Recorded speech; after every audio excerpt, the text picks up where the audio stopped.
ایک سے بات پڑھنے ہوگی.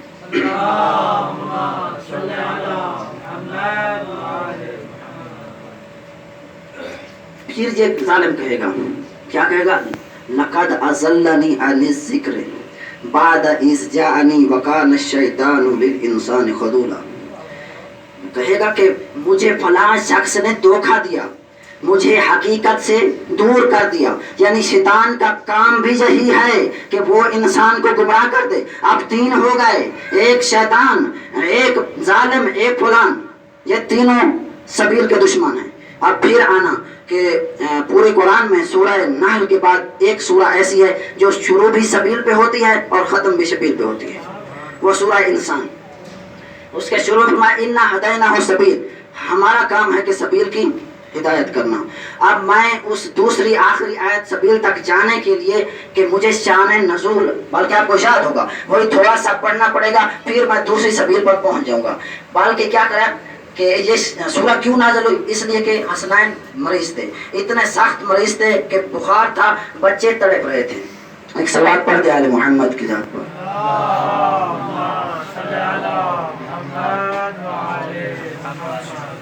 ایک اور بھی سوال پڑھنے آل محمد کی ذات پر. اتنے شدید بچے بیمار تھے, بہت بیمار تھے. جب میں رسول ایک دن کھا رہا تو دیکھا تو بچے بخار سے تڑپ رہے تھے. توجہ ہے کہ بات مکمل کیجیے.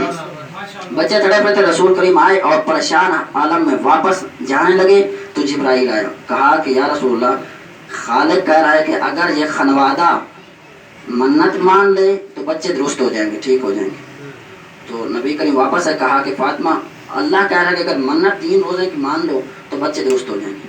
بس آل محمد نے منت مانی, جناب فضا نے مانی, حسنین نے مانی, مولا علی نے مانی اور حضرت فاطمہ زہرا نے مانی. یہ سارے جب منت منی گئے تو بچے درست ہو گئے. جب ادائیگی کا وقت آیا تو خالق نے قرآن میں ان کا قصیدہ پڑھا, یوفون بالنذر ویخافون یوما کان شرہ مستطیرا وَيُطْعِمُونَ الطَّعَامَ عَلَىٰ حُبِّهِ مِسْكِینًا وَیتیمًا وَاسِیرًا. یہ آل محمد وہ ہیں جب بھی منت مانتے ہیں تو پوری کرتے ہیں, اور غریبوں کو, یتیموں کو, مسکینوں کو اور اسیروں کو روٹیاں دیتے ہیں ہمارے راہ میں. جب یہاں تک آ کے ہو, جب یہ ایسے کہا تو جب روٹیاں آل محمد نے دی تو انہوں نے جواب میں کیا کہا؟ اسیروں, یتیموں, غریبوں نے کہا کہ اے آل محمد, ہم ان روٹیوں کے بدلے میں آپ کو جزا بھی دینا چاہتے ہیں, شکریہ بھی ادا کرنا چاہتے ہیں. جیسے انہوں نے کہا تو آل محمد نے کہا انما نطعمکم لوجہ اللہ لا نرید منکم جزاء ولا شکورا. ہمیں تمہارے شکریہ کی کوئی ضرورت نہیں ہے, کیونکہ اس لیے کہ ہم نے روٹیاں دی ہیں خدا کے لیے.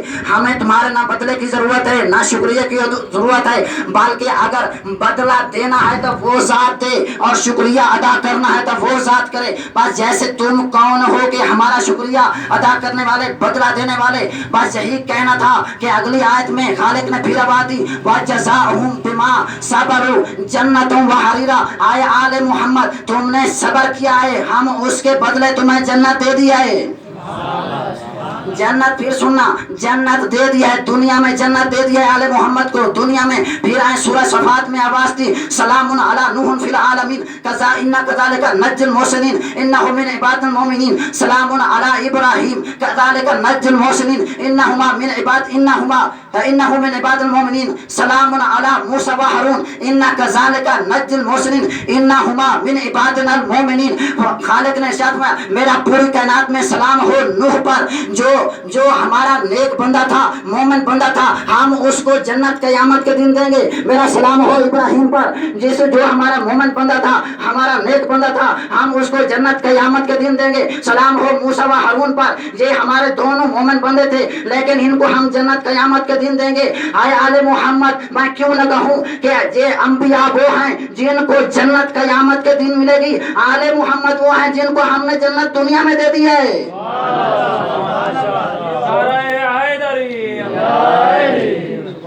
ہم نے آل محمد کو جنت دنیا میں دے دیے. آئے آل محمد, اب یہ جنت تمہاری ہے, یہ جنت ہم نے دنیا میں تمہیں دے دی ہے.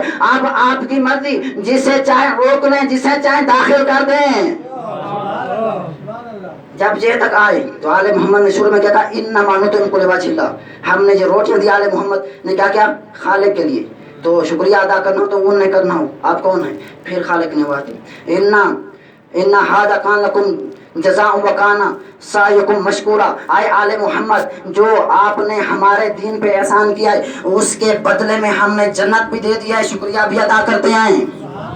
جب یہاں تک آ گئے ہو میں کیوں نہ کہوں کہ مثال طور پہ میرے ہاتھ میں یہ حقیق ہے، اگر میں کسی کو ہدیہ دوں تو اس کے بدلے میں وہ کیا کرے گا؟ اگر استطاعت رکھتا ہوگا تو بعد میں ہدیہ دے گا، اگر استطاعت نہ رکھتا ہوگا تو پھر کیا کرے گا؟ شکریہ ادا کرے گا، دونوں کام اکٹھے نہیں کرے گا۔ لیکن آل محمد کی کیا بات، ان کے عمل کے خلوص کی کیا بات، میں کیا کہوں؟ خالق نے دونوں کام کیے، جنت بھی دی، شکریہ ادا کیا، کیوں؟ اس لیے آئے آل محمد جو آپ نے ہمارے دین پہ احسان کیا ہے اس کے بدلے میں میری جنت چھوٹی ہے، اگر پوری ہوتی تو میں خاموش رہتا، اس لیے جنت بھی دے رہا ہوں، شکریہ ادا بھی کر رہا ہوں۔ خدا نے شکریہ ادا کیا۔ پھر آئے سورہ نحل میں آواز دی اِنَّ إِبْرَاهِيمَ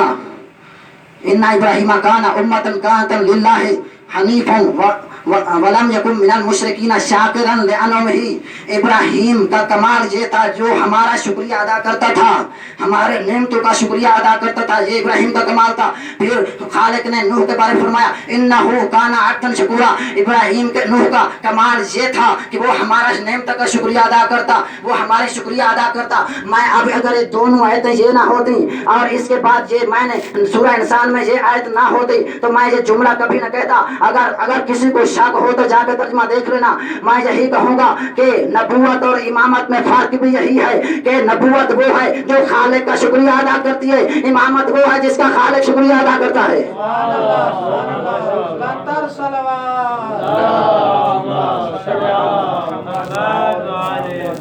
اب میں وہ آیت پڑھوں گا جس کا وعدہ کیا ہے۔ پھر خالق نے فرمایا کہ اِنَّ هَٰذِهِ تَذْکِرَةٌ فَمَن شَاءَ اتخذ الى ربہ سبیلا۔ آئے آل محمد، ہم نے آل محمد کا تذکرہ کر دیا، یہ ذکر کر دیا، اب جس کی مرضی ہو ہماری سبیل پہ آ جائیں۔ جب جیسے کہا اب دوسرا لفظ مل گا، پہلے میں سبیل کرتا اب تذکرہ، آل محمد اِنَّ هَٰذِهِ تذکرۃ، یہ آل محمد تذکرہ ہیں، آل محمد کی محبت تذکرہ، آل محمد کا ذکر تذکرہ، آل محمد کی مجالس تذکرہ، آل محمد کی سیرت تذکرہ، آل محمد کا کردار تذکرہ، آل محمد کے فضائل تذکرہ، آل محمد خود تذکرہ ہیں۔ جب یہاں تک آ گئے تو پھر سورہ جا کے مدثر میں دیکھ لینا، خالق نے ادھر آواز دی فَمَا لَهُمْ عَنِ التَّذْكِرَةِ مُعْرِضِينَ، ان کو کیا ہو گیا ہے، یہ تذکرے سے منہ پھیر کے بھاگے جا رہے ہیں۔ جب یہاں تک آگے ہو تو اگلی آیت اگر نہ ہوتی تو میں کبھی نہیں پڑھتا، لیکن اس کا ترجمہ بھی ایسا ہے کأنہم حمر مستنفرہ فمتفرت من قسورہ، یہ ایسے ویسی گدھے ہیں جو ایک شیر کو دیکھ کے بھاگے جا رہے ہیں۔ اب مجھے نہیں پتا لیکن اتنا جانتا ہوں کہ قسورہ واحد ہے، حمر جمع ہے، حمر کی واحد کیا بنے گی؟ حمار، یعنی ایک گدھا، اور حمارین بنے گے دو گدھا۔ اب حمر ہے جمع، کم از کم 3 اور زیادہ سے زیادہ جتنے مرضی ہیں آ جائیں۔ یہ ہے گدھا کی طرح، ان کی طرح حمر کا معنی یہی ہو گیا۔ اب یہاں تک آ گئے، لیکن میں جب سوچ رہا تھا کہ مجھے نہیں پتا، ممبر پہ کہہ رہا ہوں، سارے بزرگوں کے سامنے کہہ رہا ہوں، مجھے نہیں پتا کہ حمر کون ہے اور قسورہ کون ہے، میں نہیں جانتا، جو نہیں جانتا کہہ رہا ہوں، ساروں کے سامنے کہہ رہا ہوں، مجھے نہیں پتا کہ حمر کون ہے اور قسورہ کون ہے، لیکن اتنا جانتا ہوں ان دونوں میں سے ایک کا پتہ چل جائے دوسرا خود بخود پتہ چل جائے گا۔ لیکن جب میں تاریخ میں آپ کو سرچ کرنے لگا تو مجھے حمر تو نہ ملے لیکن قسورہ مل گیا۔ خیبر کے میدان میں کہنے لگا ان الذی سمتنی امی حیدرا وزرخام وعجامن ولیس قسورہ، فرماتے میری ماں نے نام میرا حیدر رکھا ہے بلکہ میں قسورہ ہوں۔ اب جو ان کے مقابلے میں آ جائے اور لوگوں کی نظروں میں سب کچھ ہو سکتا ہے، قرآن کی نظر میں گدھے کے علاوہ کچھ نہیں ہے۔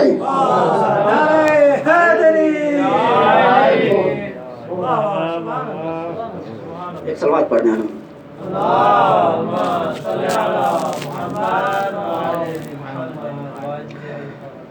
اللہم صلی